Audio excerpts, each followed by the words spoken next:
시험이 안 되는 분들이 여러 가지 이유가 있고 또 되는 분들이 차이를 아마 많이 나타내겠지만 그 중에 또 되게 중요하다고 생각을 하는 게 시험이 우리가 이렇잖아. 뭔가 이렇게 컴퓨터에 뭔가 이렇게 프로그램을 설치를 해도 아니 어플을 설치를 해도 이게 잘못 깔린 경우가 있고 깔리긴 제대로 깔리는데 실행이 안 되는 경우가 있잖아. 지식이 습득 자체가 안 된 분이 있을 수가 있고 책을 아예 안 봤다든지 아니면은 들어있는 지식을 써보는 걸 안 해본 분들이 있을 수가 있는 거지. 근데 실제 시험에서는 우리가 뭐 속어법이라든지 아까 시간 내에 푸는 얘기를 많이 했지만 문제 풀이가 훨씬 중요한 거고 내가 이걸 얼마만큼 잘 풀 수 있느냐 한정된 시간 내에. 근데 그냥 요즘에 약간 전반적인 트렌드가 뭐냐면 이거야. 한 과목당 강의가 200강 정도 돼. 200강 정도. 일단 이거를 쭉 다 듣는다. 다 듣고 200강 정도를 쭉 다 들어. 그리고 이거를 소화가 안 된 채로 바로 시험을 치는 거야. 200강 듣고 마무리하고 바로 끝. 시험 치고. 그러니까 어떠냐면 내가 충격적이었던 거는 시험이 어때 되게 점수 차가 크게 안 된 분이 있어서 7번 정도 시험에 기출된 건데 연속으로 나올 거 생각 못 하셨나 그러니까 시험장에서 이 문제를 처음 풀어봤다는 거야. 그래서 내가 이게 충격적인 거야. 우리는 일반적으로 예상되는 문제들 미리 풀어보고 좀 들어가잖아. 그래서 수험가에서는 소위 뭐 A급, B급, C급 이런 게 좀 정해져 있는 편이고 나올 만한 것들은 어느 정도 예상을 하는데 그게 뭐 주관식이든 객관식이든 근데 진짜 이노센트하게 나는 시험장에서 문제를 처음 풀어봤다 이런 분들. 그런 분들 아웃풋이 굉장히 부족한 게 아닌가. 실제 시험장에서 쓸 지식의 형태로 공부를 안 해놓은 건 아닌가. 이런 생각이 좀 많이 들더라고요. 그 다음에 또 그것도 있어. 이게 우리 연수원 다닐 때 어떤 분은 항상 집에서 방에서 혼자 공부를 해. 성적도 되게 좋은 분인데 어떻게 하냐면 혼자 계속 말로 이거를 일종의 구술의 형태로 시험에 나올 만한 답을 말로 해보는 거야. 표현을 해보는 거야. 자기는 뭐 그렇게 해서 다 외웠다고 이제 얘기를 하더라고. 둘 중에 하나 아니에요? 말이 너무 많던데. 말은 형이 제일 많아. 그래서 내가 생각할 땐 그 지식을 넣는 걸 입력, 인풋이라고 하고 쓰는 걸 아웃풋이라고 하면은 인풋보다 아웃풋이 훨씬 중요한 게 아닌가. 이렇게 해서 우리 변호사님들 생각이 어떤지 되게 궁금한데. 근데 좀 특이한 사례가 있는 것 같아요. 이윤규 변호사님 말씀하신 거는 그러니까 이런 거야.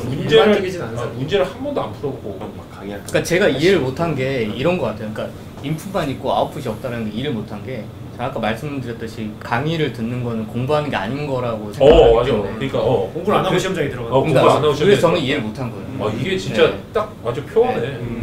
강의만 듣는 것은 공부를 안 하는 강의 듣는 건 공부 아니다. 아니다. 이게 중요해. 그러니까 4시간 강의를 들었으면 뭐 4시간 복습을 해야 되게 되고. 아니 그걸 물어보시면 예습하는 스타일이에요, 복습하는 스타일이에요? 복습하는 스타일. 김 변호사님. 저도 복습을 좀 주로 많이 복습하는 스타일. 송 변호사님. 복습 중요. 저도 복습하는 스타일이에요.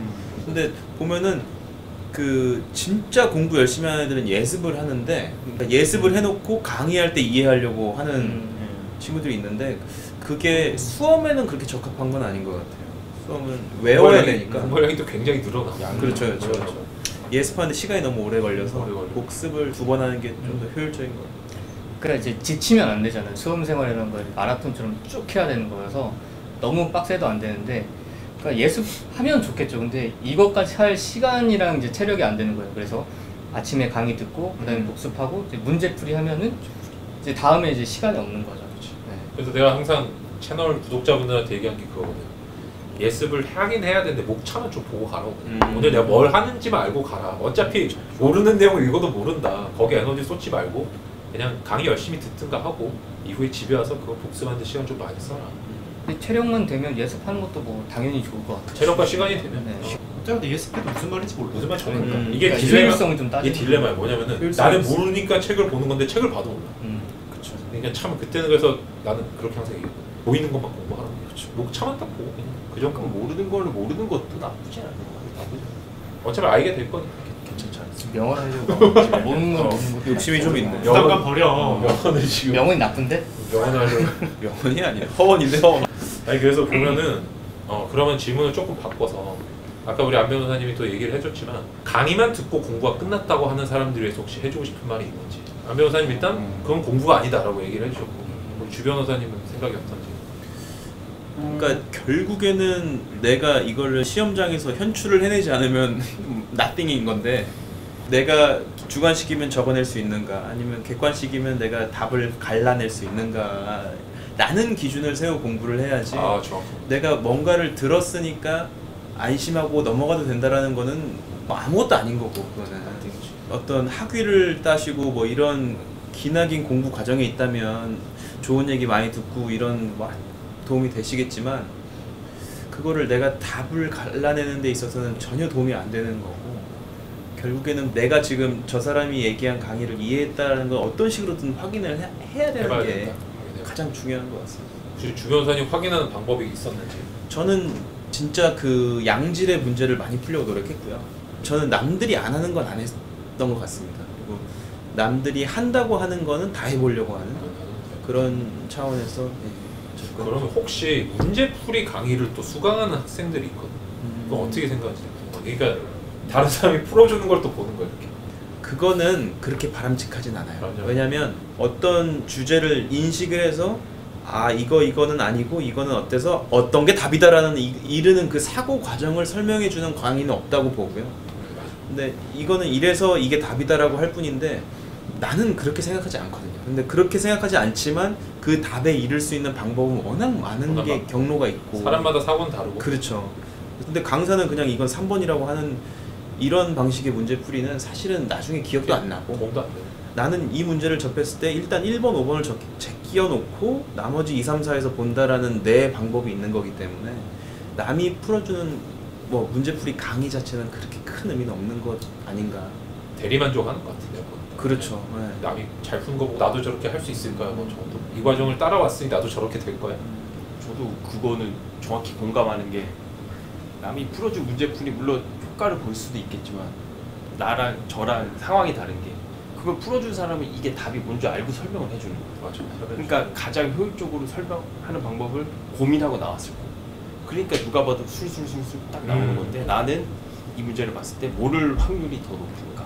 그러니까 답을 알고 푸는 거를 봤을 때 그렇게 도움이 많이 안 되지 않을까? 그런 것도 맞아. 이것도 내가 공감하는 게 진짜 서로가 추구한 아웃풋이 다르거든요. 여기는 설명을 완벽하게 하겠다는 게 강사의 목적이고 여기는 설명은 몰라도 돼. 근데 대신에 문제는 내가 완벽히 풀 수 있어야 되거든.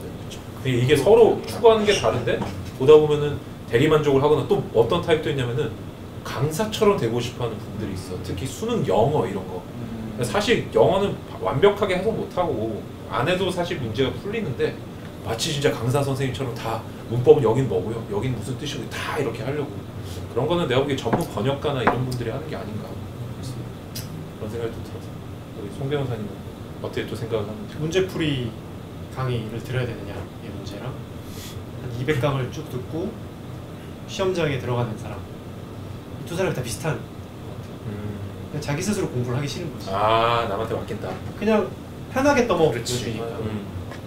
그렇게 해서는 이 시험이라는 게 결국에는 그거 냉정한 호락호락하죠. 건데 성공하기 쉽진 않은 거고. 그래서 저는 저 같은 경우는 오히려 그 과목마다 다를 것 같은데 예를 들어서 민법이나 치면 양이 되게 방대하잖아요. 저는 그 최대한 짧은 강의 들었어요. 강의 양이 많지 않은 거 컴팩트한 들어서 강의를. 이 사람이 그 가지치기 해주는 것만 난 받겠다. 그 다음 이 쳐낸 가지의 온전한 모습은 내가 공부하겠다 라는 마음으로 했었는데 이 과목마다 좀 다를 수는 있을 것 같아요. 민법이 워낙 양이 방대하기 때문에. 근데 결국에는 강사가 해줄 수 있는 건 그 정도거든요. 가지를 좀 쳐내고 정말 이해하기 힘든 부분을 좀 설명해 주는 거지. 시험장에 강사랑 같이 들어간 건 아니니까. 그건 내 공부를 대신해 줄 수는 없다. 생각을 좀 하고 공부를 해야 되죠. 그 수험가 이런 얘기 했잖아. 나 자신을 믿지 말아야 된다. 나를 불신해야 된다. 그러니까 강사의 강의를 듣고 내가 할 수 있다라고 생각하는 거는 그때 당시에 굉장히 생생하기 때문에 내가 이거를 알고 있을 것이다라고 나 자신을 믿는 것 같아요. 근데 나를 불신하면은 항상 내가 뭔가를 더 해야 되고 그 시험 보기 전날에도 내가 기억 못할 거란 걸 예상을 하기 때문에 그래서 그 시험 보기 전날 내가 다시 한번 이 모든 내용을 알 수 있게끔 내용을 정리하는 과정이 필요한 거고. 그래서 나 자신을 너무 믿으면은 그렇게 인풋만 있는 수험이라고 생각을 할 수도 있을 것 같다 이런 생각이 듭니다. 근데 그건 진짜 어려워. 왜냐면 강사가 저만 그런 경험했을지 모르겠는데 강사가 뭐 알려주면 다음날 기억 안 나요.